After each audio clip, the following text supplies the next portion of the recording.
Been dreaming of a place, I see your face beneath the walls of ivy.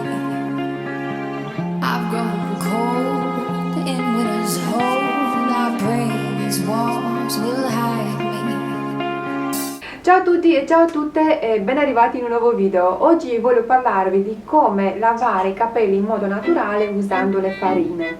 È un argomento del quale vi avevo accennato nel video che ho fatto sulla mia hair care routine quotidiana. Vi lascio il link al video se non l'avete ancora visto.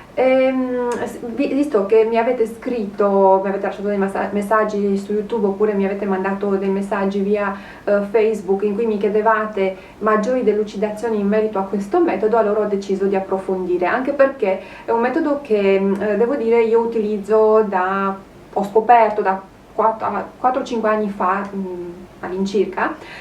Non lo sto usando insomma tutte le settimane, tutti i mesi, anzi devo dire che era un bel po' di tempo che non utilizzavo il lavaggio dei capelli con la farina di ceci, del quale vi avevo parlato appunto nel video della hair care routine quotidiana. Però devo dire che è stato un ottimo stimolo, un ottimo input per ritornare ad usare le farine sui miei capelli e ne sono veramente entusiasta di averlo fatto. Dicevo che avevo scoperto questo fantastico metodo naturale di lavare non solo i capelli ma anche di detergere la pelle del viso e del corpo con le farine 4-5 anni fa. L'ho scoperto in un momento di crisi della pelle del mio viso, che in un momento di particolare stress di un trasferimento dal sud Italia al nord Italia, dove veramente la pelle ne risentiva tantissimo e mi tirava, quindi da grassa, mista grassa che era diventata secca, che mi tirava sempre, avevo un sacco di brufoletti. Allora la prima cosa che ho fatto è stato proprio ridurre al minimo la mia skincare routine, rivedere la mia skincare routine, e uno dei cambiamenti che mi ha portato maggiori benefici è stato proprio il detergere la pelle del mio viso usando la farina di avena. Ma se volete approfondire questo argomento vi lascio il link al video che avevo fatto qualche anno fa sul mio altro canale Beautiful Tips, è un video in inglese ma ci sono i sottotitoli in italiano, e che vi invito a vedere per vedere proprio come preparavo questo detergente per il viso. Anche adesso ogni tanto, quando ho voglia di coccolarmi, quindi non sono di fretta, lo utilizzo ancora. Però tornando ai capelli, devo dire che appunto sempre in quel periodo lì avevo sperimentato anche la farina di ceci sui miei capelli. La cosa che mi piaceva tantissimo è che me li lasciava vaporosi, lucidi, molto più voluminosi. Il solo problema era che in quel periodo la mia dermatite seboroica, di cui ne soffro da sempre, era proprio in un periodo critico, proprio cronico quasi, proprio perché era un periodo di particolare stress, quindi il fatto di utilizzare la farina di ceci, che magari non sempre riuscivo a sciacquare bene, non mi aiutava tantissimo, per quanto appunto non aggrediva per niente il cuoio capelluto. Era un metodo molto molto delicato, però il fatto di non riuscire magari a sciacquare bene la farina peggiorava insomma lo stato già deteriorato della mia cute. Ecco, però adesso devo dire che anche grazie al video sulla hair care routine quotidiana, dove mi sono ricordata di questo metodo, sono ritornata a usarlo, anche perché appunto la dermatite riesco a tenerla a bada tranquillamente con un prodotto da farmacia, quindi con un principio attivo che purtroppo la natura non riesce a metterci a disposizione, quindi è un principio attivo, è proprio uno shampoo dedicato per problemi di dermatite, che però utilizzo una volta al mese. Grazie a questo prodotto però riesco anche alle erbe tintorie, riesco a tenere a bada la dermatite e riesco a godere anche di questo metodo naturale di lavare i miei capelli con le farine. Ma probabilmente lascia un po' di stucco la premessa: ma perché dovrebbero le farine riuscire a lavare i capelli da tutto il sebo, da tutto l'inquinamento, la polvere, il sudore che si deposita? Ebbene, oggi in questo video andremo a scoprirlo.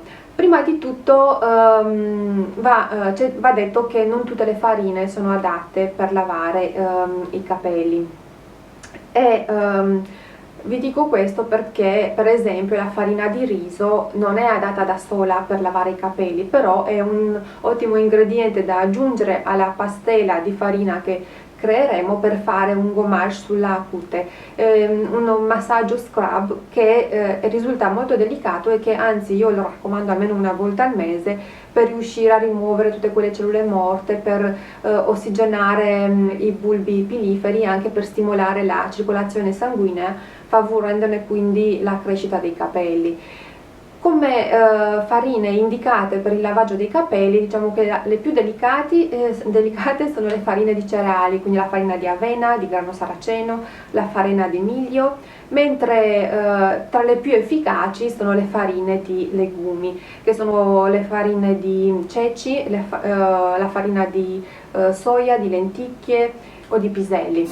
And I don't know where you Le farine riuscirebbero a lavare i capelli, perché le farine di cereali per esempio contengono una piccola quantità di amido, ma contengono anche delle sostanze grasse che riescono a emulsionare il grasso sporco in eccesso, così come anche le farine di legumi contengono le saponine che derivano dal latino sappo, che vuol dire sapone. Fatto sta che se voi vi siete accorte, quando mettete a bollire i ceci rilasciano una piccola schiumetta, così come quando preparate la pastella di farina di ceci si crea una leggera schiumetta. Ovviamente quando va applicata sui capelli non è che fa la schiuma che fanno i tensioattivi, non vedremo mai l'effetto schiuma che creano i tensioattivi che ci sono nei nostri shampoo. Ok, fatta questa premessa, quindi il potere detergente alle farine è dato da queste sostanze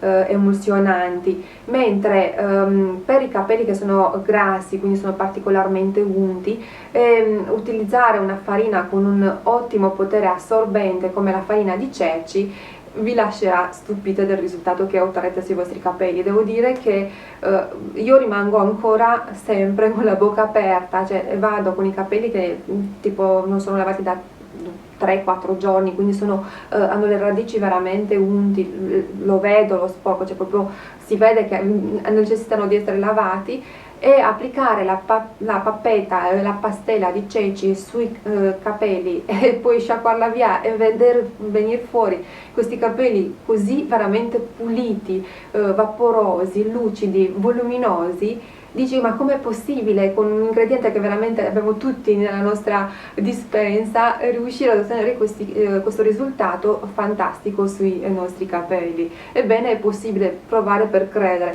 Va detto che come dicevo all'inizio, non è un metodo adatto a tutti i capelli, siamo tutti diversi, quindi i capelli reagiscono in modo diverso. In rete io ho letto di persone che si trovano benissimo come me e ci sono persone che proprio non ne vengono a capo perché i capelli risultano troppo secchi, troppo opachi e così via. Però adesso vediamo come preparare la pastella. Praticamente per i capelli corti all'incirca 2 cucchiai di farina già bastano, mentre per i capelli un po' più lunghi come i miei utilizzo dai 2 ai 3 cucchiai. Si aggiunge acqua giusto per creare tipo la pastella per friggere, quindi una consistenza relativamente liquida, e poi è importante utilizzare uno sparge shampoo, oppure io utilizzo una piccola caraffa in plastica con la quale poi vado proprio in questa posizione sotto la doccia a versare piano piano, massaggiando e raggiungendo tutti i punti che insomma ci sono sulla mia cute.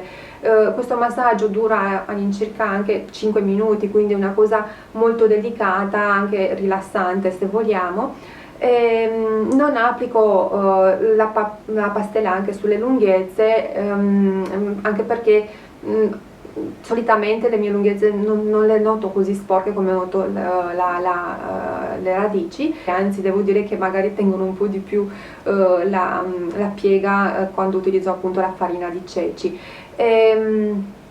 Ovviamente anche oggi, proprio per essere coerente con l'argomento di oggi, ho utilizzato un lavaggio, qui ho utilizzato un misto di farina di grano saraceno, la farina di ceci, il gasul e anche il fieno greco, ma di questo mix particolare vi parlerò in uno dei prossimi video in cui vi faccio vedere anche come preparare il fieno greco. Fatemi sapere se vi interessa o meno vederlo. Quindi la particolarità di questo metodo naturale di lavare i capelli è il fatto che le farine non vanno a sgrassare la cute come farebbe uno shampoo tradizionale, ma va a lavare la cute in modo molto delicato, lasciandoli puliti e vaporosi. Diciamo che il successo di questo metodo naturale di lavare i capelli dipende tantissimo sia dal quanto bene riuscite a distribuire la pastella sulla vostra cute, quindi più capelli avete probabilmente più difficile risulterà questa cosa, ma anche e soprattutto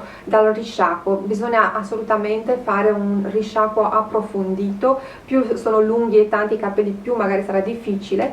Vi assicuro che se usate già le erbe tintorie sapete che insomma è abbastanza difficile togliere i granellini dalla testa, però vi assicuro che con le farine risulta molto più facile, almeno per me è molto più facile togliere via la farina dai capelli.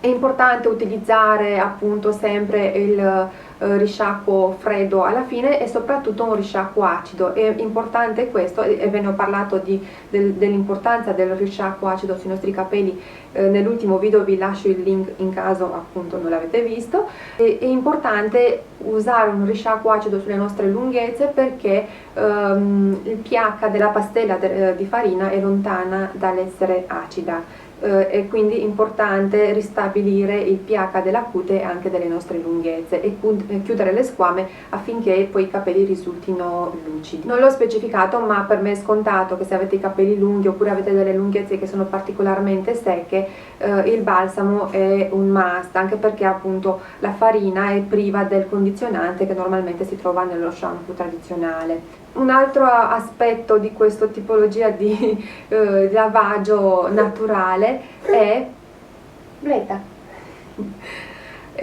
il fatto che amore, cosa c'è? È l'asma?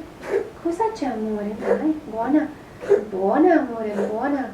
Vi accennavo, tra le farine più efficaci per lavare i capelli è la farina di ceci, però come in tutte le cose ci sono sempre i pro e i contro. Ebbene, uno di questi contro è il profumo, il sentore che questa farina lascia sia sui capelli che magari mentre la applicate appunto sulla vostra cute. Personalmente non la avverto, proprio non la sento, non mi dà fastidio, non la sento neanche sui capelli una volta che li ho lavati. Però se fate parte di quelle persone che trovano il loro odore proprio nauseabondo, c'è gente che la trova proprio disgustoso, vi posso consigliare di o tagliare appunto la vostra pastella con della farina di avena, quindi utilizzare tipo un cucchiaio di farina di ceci, un cucchiaio di farina di avena, che è molto più delicata come profumazione, oppure potete anche azzardare di aggiungere 2-3 gocce, non di più, di olio essenziale. È importante non utilizzare troppo, cioè esagerare con le dosi nella disperata ricerca di trovare un metodo di coprire questo sentore di ceci sui vostri capelli. Vi lascio il link al video che ho fatto sull'utilizzo consapevole degli oli essenziali, perché non tutto ciò che è naturale è innocuo, mi raccomando. Però un altro metodo per diciamo ingannare il nostro sentore di ceci sui capelli potrebbe essere anche utilizzare dei prodotti di styling che arrivano a coprire appunto questo profumo nauseabondo. Ovviamente anche il risciacquo acido fa la sua parte, quindi assolutamente non scartatelo, perché l'aceto porta via gran parte dell'odore. e in alternativa sicuramente l'utilizzo di un balsamo molto profumato, anche questo potrebbe aiutare. Per caso sperimenti prurito, la prima cosa che mi viene spontanea da dirti, anche perché l'ho sperimentato in prima persona, è di insistere con il risciacquo. Si vede che nel sciacquare via la pastella dei capelli non sei riuscita a tirare via tutti i granellini dalla cute, e ovviamente in un paio di giorni inizia a sperimentare prurito. È importante insistere anche più del solito con il risciacquo, e vedrete che veramente si sente la differenza. Io attualmente ne avrò fatti, dall'ultimo video in cui vi ho parlato della farina di ceci, penso 4-5 lavaggi, sperimentando vari mix e usando anche appunto la pastella solo di farina di ceci, e devo dire che non ho proprio sperimentato prurito, e anzi i capelli rimangono puliti molto più a lungo. Quindi, come vi dicevo, ci sono sempre i pro e i contro, come in tutte le cose. I pro sono che questo lavaggio naturale con le farine è raccomandato soprattutto per i capelli che tendono ad essere appiattiti sulla testa, quindi sono fini, sottili, quindi è un altro metodo per riuscire a dare maggiore volume ai nostri capelli. Per chi ha i capelli grassi, perché veramente aiuta anche a normalizzare la produzione di sebo, e quindi ovviamente se noi siamo costanti nell'utilizzo delle farine, e quindi ci aiuta a ottenere i capelli puliti per più giorni, il che è un miracolo. Lo sapete, se avete i capelli grassi, cioè resistere 3-4 giorni con i capelli in bella forma è già diciamo un miracolo. I contro sono il fatto che appunto è un metodo un po' più laborioso, quindi ci mettiamo un po' di tempo per prepararli e applicarli sulla nostra cute. È un metodo un po' più laborioso anche per sciacquare via la pastella dai capelli, e in caso non utilizzate un risciacquo acido i capelli potrebbero risultare appunto un po' più spenti e opachi, quindi assolutamente non saltate questo passaggio se appunto utilizzate le farine, ma vi assicuro che ne vale la pena. Dovete provarlo in prima persona e vedere come vi trovate. Io lo raccomando come metodo di lavaggio anche per chi utilizza le erbe tintorie, perché non essendo così aggressivi, non contenendo i classici tensioattivi che contribuiscono a far scaricare il colore, dovrebbe aiutarci a mantenere un colore intenso delle erbe tintorie un po' più a lungo. Un'ultima nota che vorrei fare prima di concludere è che se stai ancora utilizzando prodotti da supermercato, quindi che sono a base siliconica, probabilmente non troverai subito benefici, quindi non ti piacerà molto il risultato che ottieni sui tuoi capelli. Dico questo perché ti invito a vedere i video che ho fatto dedicato alla presenza dei siliconi nella nostra hair care quotidiana, quindi se sono utili o meno, e a chi risulta utile utilizzare dei prodotti a base siliconica e a chi no. Se non ti piacciono i capelli subito appena fatto il primo lavaggio, non desistere. A volte ci vogliono vari lavaggi prima di vedere veramente i primi benefici, prima che inizi a vedere proprio i capelli un po' più corposi, un po' più voluminosi e subito lucidi. L'ideale sarebbe alternare i lavaggi con le farine ai lavaggi con gli shampoo EcoBio naturali senza siliconi. Nel mio top 3 si trova al primo posto la farina di ceci, al secondo posto la farina di avena e al terzo la farina di grano saraceno, che ho utilizzato anche per lavare oggi i capelli. Devo dire che mi piacciono tutte e tre. La farina di ceci è, diciamo, la più efficace soprattutto per i capelli grassi grazie al suo potere assorbente. Voglio concludere qui, spero che il video vi sia piaciuto e che l'abbiate trovato utile. Fatemi sapere se c'è qualche altra farina che utilizzate nella vostra hair care con cui vi trovate bene. Sono sicura che potrebbe tornare utile sia a me che a chi sta guardando questo video. Non dimenticate di lasciare un like se il video vi è piaciuto, condividetelo con le vostre amiche e soprattutto ricordatevi di iscrivervi al canale. Ci vediamo nel prossimo video, ciao!